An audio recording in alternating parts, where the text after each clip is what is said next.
من الشیطان الرجیم من حمزہ ونفخہ ونفثہ بسم اللہ الرحمن الرحیم وَإِنَّ يُونُسَ لَمِنَ الْمُرْسَلِينَ إِذْ أَبَقَ إِلَى الْفُلْكِ الْمَشْحُونِ فَسَاهَمَ فَكَانَ مِنَ الْمُدْحَضِينَ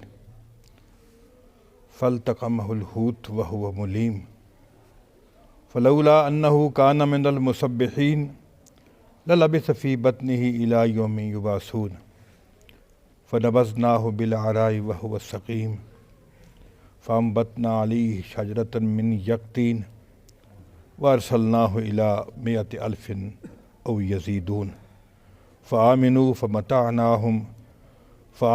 فَمَتَّعْنَاهُمْ إِلَى حِينٍ صدق اللہ العظیم۔ اللہم صلی علی سیدنا و مولانا محمد وبارک وسلم وصلی علیہ۔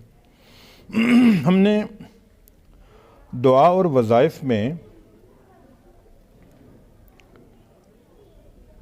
قرآنی دعاؤں کا یا معصورہ دعاؤں کا سلسلہ شروع کیا تھا۔ دعائے معصورہ کسے کہتے ہیں جی؟ سب سے بہترین دعائے معصورہ وہ ہے جو قرآن پاک میں درج ہے جی، اور پھر وہ دعائے معصورہ ہیں جو حدیث مبارکہ میں نبی رحمت صلی اللہ علیہ وسلم نے جو مانگی ہیں جی۔ صحابہ کرام اس کا بڑا اہتمام کرتے تھے۔ کبھی بات آئی تو میں وہ ذکر کروں گا کہ ایک صحابی نے آ کر کہا، اللہ کے رسول آپ نے بڑی بڑی دعائیں مانگی ہیں، میں نے وہ سنی ہے، یاد مجھے کوئی بھی نہیں ہے۔ آپ نے بڑی چیزوں سے پناہ مانگی ہے تو میں نے وہ سنی ہے، یاد مجھے کوئی نہیں ہے۔ تو آپ نے فرمایا میں تمہیں ایک ایسے الفاظ دیتا ہوں، جب تم وہ پڑھ لو گے نا تو میری ساری زندگی کی دعائیں اس کے اندر آ جائیں گی۔ ہے نا کمال کی بات؟ تو آپ نے اسے بتایا، اللہم انا نسألک من خیر ما سألک منہ عبدک و نبیک محمد صلی اللہ علیہ وسلم ونعوذ بک من شر ما استعاذ منہ عبدک و نبیک محمد وإلیک المستعان وعلیک البلاغ ولا حول ولا قوۃ الا باللہ۔ تم یہ پڑھ لیا کرو، میں نے جو مانگی ہیں دعائیں، جن چیزوں سے پناہ مانگی ہیں، جو رب سے مانگا ہے، اللہ وہ تمہیں سب عطا کر دے گا۔ تو یعنی اس کو لوگ کہتے ہیں ساری دعاؤں کی ماسٹر کی، شاہ کلید جسے کہتے ہیں، چابی ہے یہ، وہ بھی انشاءاللہ یاد کریں گے۔ آج ہم دعا پڑھ رہے ہیں حضرت یونس علیہ السلام کی۔ پھر یہ دیکھیں گے کہ کس ماحول میں ان کے درد دل سے یہ آواز نکلی۔ قرآن پاک میں سیدنا یونس علیہ السلام کا تذکرہ سورہ صاد میں، سورہ انبیاء میں، سورہ نون میں، اور پھر سورہ اعراف میں بھی ان کا تذکرہ ملتا ہے۔ سورہ یونس کے نام کی ایک سورت بھی قرآن پاک میں موجود ہے۔ یہاں میں نے جو سورہ صافات نکالی ہے، سورہ یاسین کے بعد جو سورت آتی ہے، اس میں ان کا تذکرہ ہے۔ دیکھیں کس ماحول میں مانگی ہے، بڑے سبق ملتے ہیں۔ انبیاء کی زندگی ہمارے لیے نمونہ ہے۔ وہ جو قومیں تباہ و بربادی یا عروج و زوال جن قوموں نے دیکھا ہے، ان سے بڑا بڑا سبق ملتا ہے۔ حضرت یونس علیہ السلام فرمایا وَإِنَّ يُونُسَ لَمِنَ الْمُرْسَلِينَ۔ آپ اندازہ کر لیں کہ یونس علیہ السلام بھی ہمارے برگزیدہ رسولوں میں سے تھے۔ حضرت عیسیٰ علیہ السلام سے 800-900 سال پہلے یہ گزرے ہیں، بنی اسرائیل کے پیغمبر تھے۔ موصل کا شہر تھا عراق کے قریب جی، نینوا اور بستی کا نام تھا، 1,00,000 سے زیادہ آبادی تھی۔ توریت میں صحیفہ یونس کے نام سے یونا انہیں کہا جاتا ہے جی، یعنی پچھلی کتابوں میں یا انگریزی میں انہیں یونا کہا جاتا ہے۔ سیدنا یونس علیہ نبینا علیہ السلام کو ان کی طرف یہ بھیجے گئے تھے۔ ایک پیغمبر کتنا درد دل رکھتا ہے، دن رات کی تبلیغ، دن رات سمجھایا، لیکن وہ گیلی لکڑیاں ایسی تھیں کہ ان میں سے ایک بھی سیدھے راستے پر نہیں آیا۔ یہ ہدایت اللہ کے اختیار میں ہے جی۔ اللہ سے دعا کیا کریں اللہ ہمیں ہدایت یافتہ لوگوں میں رکھے، اور وہ جو ہم نماز میں پڑھتے ہیں اہدنا الصراط المستقیم، اللہ ہمیں راہ ہدایت پر ثابت قدم رکھے جی۔ ہدایت دکھا نہیں، ہدایت کر نہیں، ہدایت تو اللہ نے دے دی ہے۔ ہم دعا یہ مانگتے ہیں کہ اے اللہ ہمیں راہ ہدایت پر، اللہم ثبتنا علی صراط مستقیم۔ اس کا مطلب یہ بنتا ہے اللہ تو نے سیدھا رستہ دکھایا ہے، ربنا لا تزغ قلوبنا بعد اذ ہدیتنا، اللہ پھر ہمارے دل ٹیڑھے نہ ہو جائے۔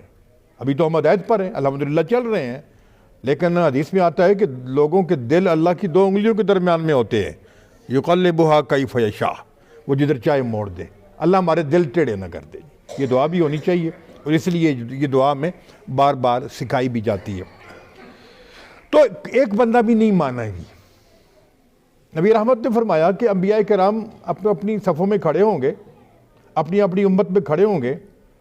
کچھ انبیاء ایسے بھی ہوں گے جن کے ساتھ 2-4 بندے ہوں گے، کوئی ایسے ہوں گے جن کے ساتھ زیادہ ہوں گے، کم ہوں گے۔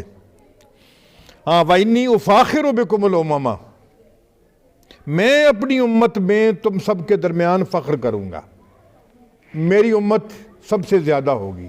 آپ حضور نے فرمایا یوں سمجھو کہ میدان حشر میں کل 120 صفیں ہوں گی، اور 80 صفیں تنہا میری امت کی، امت مصطفی کی ہوں گی جی۔ میں امت کی کثرت پر فخر کروں گا۔ لیکن حضور نے فرمایا کچھ انبیاء ایسے بھی ہوں گے تنہا کھڑے ہوں گے جی، ایک بھی ان کے ساتھ نہیں ہوگا۔ تو ہدایت پھر ہے اللہ کے اختیار میں نا جی، جسے چاہے ہدایت سے نواز دے۔ تو اس لیے ہدایت کی ثبات کی دعا کرنی چاہیے۔ اذ ابق الی الفلک، جناب یونس علیہ السلام نے دن رات ایک کیا، سمجھایا۔ ایک وقت آتا ہے بندہ بالکل مایوس ہو جاتا ہے۔ بندہ جب دیکھتا ہے کہ یہ گیلی لکڑیاں، یہ جو میل سٹون نہیں لگے ہوتے رستے میں، آج کل کم دیکھتے ہیں، پہلے لگے ہوتے تھے، سنگے میل سٹون لگے ہوتے تھے، یہ بالکل تھم بنے ہوئے ہیں، بالکل ستون ہیں، خشک لکڑیاں، ان میں کچھ بھی نہیں ہے۔ انبیاء کرام بعض دفعہ مایوس ہو جاتے ہیں۔ اس کی مثال حضرت نوح علیہ السلام کی ملتی ہے کہ قال رب انی دعوت قومی لیلا و نہارا، اللہ میں نے دن رات ایک کر دیا ہے ان کے لیے، وَأَعْلَنْتُ لَهُمْ وَأَسْرَرْتُ لَهُمْ إِسْرَارًا، اللہ میں نے خفیہ، اکیلے، انفرادی، اجتماعی ایک ایک بندے کے پاس گیا ہوں۔ فَلَمْ يَزِدْهُمْ دُعَائِي إِلَّا فِرَارًا، اللہ میں میری بلانے نے، میری دعوت نے ان کو کوئی ذرا فرق نہیں آیا ماسوائے اس کے کہ یہ بھاگ جاتے ہیں۔ استغشوا ثیابہم، کپڑے اپنے کلوز کر کے بھاگ جاتے ہیں، اور یہ اللہ میری بات نہیں سنتے ہیں، مایوس ہو گئے تھے۔ رب لا تذر علی الارض من الکافرین دیارا، اللہ میرے دل کی آواز یہ ہے، اللہ ان کی نسلوں کو تباہ کر دے گی، ان کا ایک گھر بھی باقی نہ رہے۔ لا تذر علی الارض من الکافرین دیارا، ایک گھر بھی نہ بچے، گھروندہ، چھوٹے گھر کو گھروندہ کہتے ہیں، یہ بھی نہ بچے۔ مایوس ہو جاتا ہے بندہ جی جب دیکھے کارکردگی، جب وہ جتنے قدم آگے جاتا ہے تو قوم پیچھے جا رہی ہے، بندہ مایوس ہو جاتا ہے۔ جناب یونس علیہ السلام مایوس ہو گئے۔ ابھی اس مایوس میں کیوں کہہ رہا ہوں آگے آپ خود سن لیں گے جی۔ بھاگ گئے، اذ ابقا الی الفلک، ابقا بھاگ گئے۔ غلام جب بھاگ جاتا ہے، غلام کی 2-3 قسمیں ہیں، ان میں ایک عبد عابق بھی ہوتا ہے، بھگوڑا جو بھاگ جاتا ہے مالک کے، اس سے وہ بھاگ جاتا ہے، اسے عابق کہتے ہیں۔ تو جب وہ بھاگ گئے الی الفلک المشحون، ایک بھری ہوئی لدی ہوئی کشتی کی طرف، یہاں سے بھاگے ہیں، مایوس ہو کے بھاگے ہیں، اور آگے کشتی بالکل تیار کھڑی تھی۔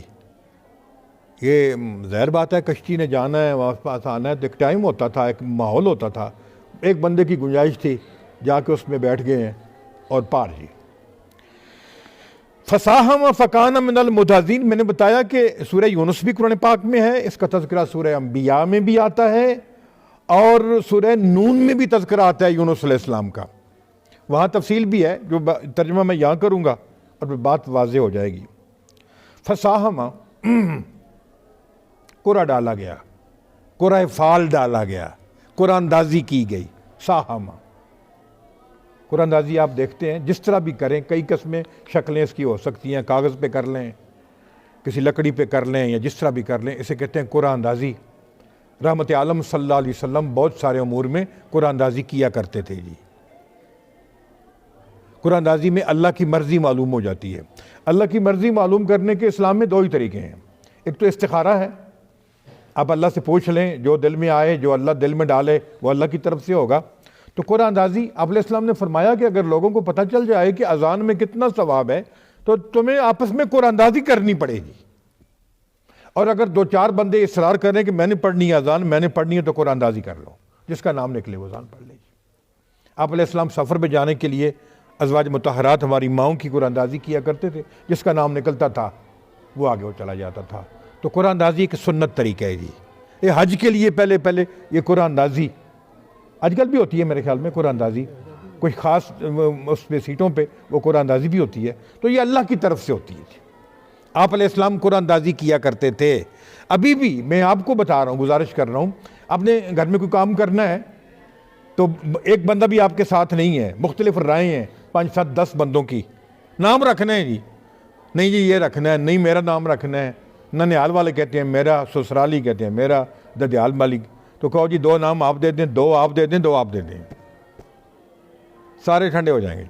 6 بندوں میں قرآن اندازی کر لیں، جو یعنی تیسری دفعہ کہ 3 دفعہ نہیں ہے جی، کہتے ہوتے ہیں نا جی وہ بندے دوسری دفعہ پھر ہو سی، نہیں جی قرآن اندازی 3 بار ہوندی، 3 بار ہی نہیں، بس جس کا نام نکلا ہے وہ اللہ کی طرف سے ہے، اور آپ اسے مان جانا چاہیے یہ اللہ کی طرف۔ فساہما، کشتی میں یہ مسئلہ بنا کہ کوئی بھگوڑا آیا ہوا ہے، میں نے ابکا کا لفظ آیا، جس کی وجہ سے ہوا مخالف، کشتی میں ہوا مخالف آ جائے تو سب کے ڈوبنے کا خطرہ ہوتا ہے، تو وہ بندہ ایک فالتو ہے، کون ہے وہ جی؟ ظاہر میں تو کوئی بھی نہیں تھا، تو جناب یونس علیہ السلام کو آپ اگر تفہیم القرآن دیکھیں یا تدبر قرآن دیکھیں تو کہتے ہیں جی کہ انہوں نے کہا بزرگ آدمی آپ ہم قرآن اندازی کرتے ہیں تو آپ ہی قرآن نکالیں جی، کون نکلتا ہے جی؟ ظاہر ہے کشتی میں بزرگ اور سارے وہ بیٹھے تھے، قرآن اندازی کیجیے، اپنا نام نکلا ان کا، میں نے کہیں پڑھا تھا 3 دفعہ کیجیے، جو بھی کیا 3 دفعہ ان کا نام لکھا، انہوں نے کہا بزرگوار ابھی کیا ہو سکتا ہے، نام آپ کا نکل رہا ہے، آپ گویا کہ بھگوڑا ہیں، ہم نہیں پوچھتے کیا ہوا ہے، کیسا ہے، کیا ہی ہوا ہے، پر آپ فالتو ہیں تو آپ کو کشتی میں ہمیں پھینکنا پڑے گا، آپ چلے جائیں گے۔ فساہما، قرآن نے کیا کہا، قرآن اندازی کی گئی، فکان من المدحضین، اور پھر وہ کیا ہو گیا کہ وہ پھر نوالا بن گیا، فلتقمہ الحوت، شارک قسم کی مچھلی تھی یا وہیل قسم کی مچھلی جو بھی تھی، اسے پھینکا گیا، اس کے نوالا بن گئے۔ اب یہ ہوا کیا تھا، کیوں ہوا؟ قرآن پاک میں ایک اور لفظ بھی آتا ہے وَلَا تَكُنْ كَصَاحِبِ الْحُوتِ، اے نبی آپ مچھلی والے پیغمبر کی طرح جلد بازی تو نہ کریں نا، انہوں نے جلد بازی کر دی تھی، وہاں یہ بتایا گیا ہے، یہ ایک تھوڑا سا محبوبانہ عتاب بھی ہے، مچھلی والے پیغمبر نے، انہیں ذنون بھی کہتے ہیں، وَذَنُّونِ إِذْ ذَهَبَ مَغَاضِبًا، وہاں ہم پڑھیں وہ ہے مچھلی والے پیغمبر جب کہ غصے سے بھاگ گئے تھے، غصے میں بھاگ گئے تھے، اے نبی آپ تو ایسا نہ کریں۔ یونس آپ علیہ السلام نے فرمایا کہ مجھے یونس علیہ السلام پر مجھے سبقت مت دو، جس نے کہا کہ میں یونس ابن متی سے بہتر ہوں اس نے غلط کہا ہے، مجھے برتری ترجیح مت دو جناب یونس علیہ السلام پر، اللہ نے ان کا اپنا ایک مقام رکھا ہے، ان کا ایک مقام تھا، اس سے وہ پہلو نکلتا ہے کہ شاید یونس علیہ السلام، آپ یونس علیہ السلام تو نہیں ہے نا، آپ یونس کی طرح تو نہ بنے نا، تو گویا کہ اس نے آپ نے فرما دیا کہ مجھے ان سے بہتر نہ کہو، حالانکہ انبیاء کرام میں تفضیل، ایک دوسرے سے برتری قرآن نے بھی لکھی ہوئی ہے، فضلنا بعضهم علی بعض۔ تو کیا ہوا جی کہ فلتقمہ الحوت، ہم نے اسے مچھلی کا لقمہ بنا دیا، التقمہ الحوت، اسے مچھلی کا نوالا بنا دیا، وہو ملیم، اور اب وہ حسرت زدہ ملیم ہو گیا، ملامت اردو میں لفظ استعمال کرتے ہیں، ابھی وہ سخت پریشان تھے، اور وہاں ہم اگلے دوسری جگہ پہ پڑھیں گے فلولا انہ کان من المسبحین، نا یہاں ہی ہے، اگر وہ تسبیح نہ کہتا، تسبیح کا معنی کیا ہوتا ہے جی؟ تسبیح اور تکبیر، تکبیر کا معنی ہوتا ہے اللہ کی بڑائی بیان کرنا، اللہ کی عظمت کو، اللہ کی خلقت کو، اللہ کی کبریائی کو بیان کرنا، یہ تکبیر ہے، اور تسبیح تنزیح کہتے ہیں، اللہ نہیں ہے، اللہ ظالم نہیں ہے، اللہ لاپرواہ نہیں ہے، اللہ کی اولاد نہیں ہے، اللہ کا شریک کوئی نہیں ہے، یہ کلمات ادا کرنا تسبیح ہوتا ہے جی، فَسَبِّحُوهُ بُكْرَةً وَأَصِيلًا، جو تسبیح کہتے ہیں وہ اس کو کہتے ہیں۔ بہرحال جی اگر وہ تسبیح نہ کہتے لَلَبِثَ فِي بَطْنِهِ إِلَىٰ يَوْمِ يُبْعَثُونَ، تو ہم قیامت کے دن اس کو مچھلی کے پیٹ سے نکالتے جی، قیامت تک کے لیے وہ مچھلی کا نوالا رہتے۔ مطلب یہ ہو گیا کہ ہم مچھلی کو بھی زندگی دیتے، جناب یونس کو بھی زندگی دیتے، اگر اپنی اعتراف نہ کرتے اپنے قصور کا، اپنی کوتاہی کا۔ ظاہر ہے کہ جب نبی ہوں گے تو الفاظ وہ انتخاب کریں گے جس میں کم از کم وہ نہ ہوتی ہو، وہ بے ادبی کا پہلو نہ نکلتا ہو۔ قصور کیا تھا؟ ایک تو یہ کہ غصے میں نکل گئے، اللہ کے اگلے حکم کا انتظار نہیں کیا کہ ان کے ساتھ کیا ہوگا، سید مودودی رحمۃ اللہ علیہ لکھتے ہیں کہ ایک وجہ یہ بھی تھی کہ اللہ تعالیٰ کا اصول یہ ہے کہ اس قوم کی آخری حد دیکھنی ہے، آخری نقطہ انجام دیکھے بغیر وہ چلے گئے۔ دیکھو اللہ تعالیٰ توبہ کا دروازہ بند تو نہیں کرتا، حدیث میں آتا ہے ان اللہ یقبل توبۃ العبد ما لم یغرغر، یہ آخری ہچکی جو ہوتی ہے، موت کی جو سکرات کی کیفیت ہوتی ہے، اس وقت تک اللہ توبہ قبول کر لیتا ہے جی۔ بندہ نادم ہو جائے، شرمندہ ہو جائے، ما لم یغرغر کا مطلب کیا ہے؟